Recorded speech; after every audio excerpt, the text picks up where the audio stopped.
Hello everyone and welcome back to my channel. So आज हम जिनके बारे में बात करने वाले हैं वो हैं Ayesha Singh. See we all know her as Sai Joshi, but क्या आप लोग जानते हैं कि उसने इतना लंबा अपने करियर में जंप लिया तो लिया कैसे। एज वी ऑल नो कि she belongs to a small state name UP in Agra, and वहाँ पर ना basically she belongs to the family of lawyers.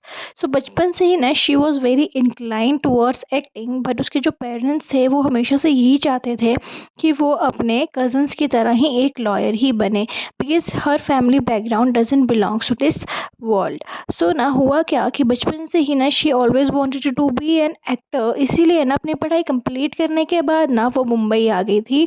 And वो जॉब के साथ साथ एक्टिंग किया करती थी, यानी कि थिएटर किया करती थी। Even in one of a interview वो बताती है कि वो ना डे में अपनी जॉब किया करती थी for that pocket money kind of thing, and शाम के वक्त वो थिएटर्स किया करती थी जहाँ से उसने काफ़ी सारे वर्कशॉप्स किए एंड एक्टिंग को सीखा। सो ना हर फर्स्ट रोल कम इन 2015, जहाँ पर ना एक शो आया करता था जी टीवी का नेम्ड डोली अरमानो की। वहाँ पे ना उसने रति का एक छोटा सा रोल किया था, but that role was not big enough जिससे उससे कोई नेम एंड फेम मिले। सो स्लोली स्टेडीली ना उसको रोल्स तो मिल रहे थे बट बहुत बड़े रोल्स नहीं मिल रहे थे, एक नॉर्मल सा साइड कैरेक्टर मिल रहा था। Then again she did it in 2018 a movie name Adrishyam. वो भी इतनी ज़्यादा कोई सुपर डुपर हिट नहीं थी। सो 5 साल स्ट्रगल करने के बाद 2020 में उसको उसका करियर का लाइफ चेंजिंग शो मिलता है गुम है किसी के प्यार में। But here is a twist. उसने बेसिकली ना पत्र लेखा के लिए ऑडिशन दिया था, बट जो डायरेक्टर थे एंड शो के प्रोड्यूसर्स थे उनको लग रहा था कि she is good for Sai, and then she got the role of Sai. And Sai का रोल मिलने के बाद तो उसकी पूरी की पूरी लाइफ ही चेंज हो गई, बिकॉज उसका जो रोल था ना दैट वाज सो गुड कि सब ने सई को काफ़ी ज़्यादा सुपर डुपर हिट बना दिया था। सो ना सई को रोल के लिए ना आयशा सिंह को बेस्ट एक्ट्रेस का अवार्ड मिल चुका है आईटीएम में, साथ ही साथ उसको नील भट्ट के साथ बेस्ट जोड़ी का अवार्ड भी मिल चुका है।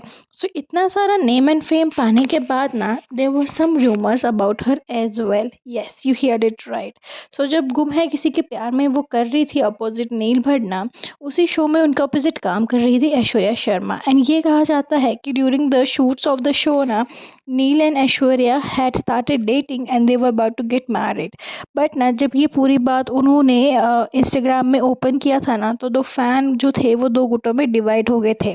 एक गुट जो नील एंड ऐश्वर्या को सपोर्ट कर रहा था, एंड एक गुट जो ये नहीं डाइजेस्ट कर पा रहा था कि कैसे एक शो की विलेन को शो का हीरो मिल जाता है, because they doesn't able to understand the difference between real and real life. So later on ना जब ये कंट्रोवर्सीज काफ़ी ज़्यादा बढ़ गई ना तो सब लोगों ने मिलकर ऐश्वर्या को काफ़ी ज़्यादा ट्रोल किया था।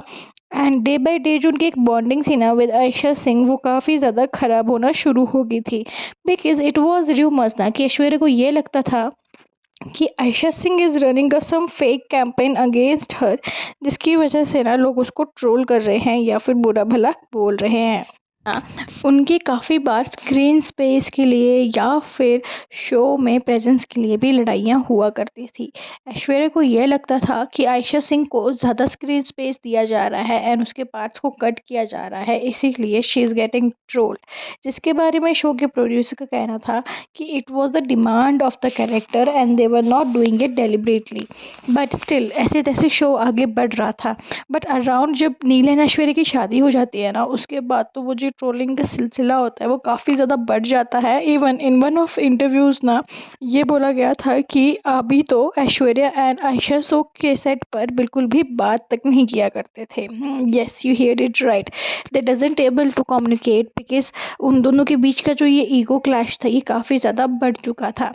इवन ना during one of the shoot of ईयर गुम है किसी के प्यार में ना that time by mistake Ayesha Singh से ऐश्वर्या को धक्का लग जाता है, and Aishwarya being Aishwarya think कि उसको जानबूझकर धक्का मारा गया है, and she slap Ayesha Singh in front of whole cast and the crew of Ghum Hai Kisi Ke Pyaar में।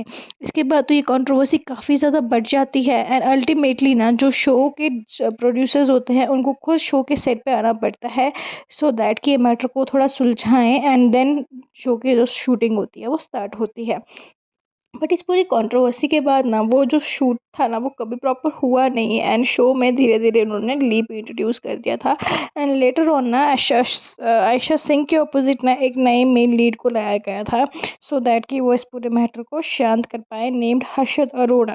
सो दैट टाइम ना जो शो की टीआरपी थी वो डे बाय डे काफ़ी ज़्यादा वीक होती जा रही थी, इसीलिए ना टू ओवरकम दैट थिंग उन्होंने लीप एंड न्यू हीरो को इंट्रोड्यूस किया था। इवन उनका एक पीआर भी चलाया था about dating each other, but वो पूरा पीआर इतना वर्क किया नहीं एंड शो जो था वो बिना जो आयशा सिंह का चार्म था ना वो बहुत ज़्यादा सुपर डुपर हाइप में था एंड शो के ऑफर होने के बाद भी ना उसको एकदम से कलर्स टीवी का शो मन्नत मिल गया था बिकॉज उस वक्त तक ना Ayesha Singh has established herself as a leading actress of TV industry and उन्होंने अपनी एक्टिंग का लोहा तो ऑलरेडी मनवा लिया था।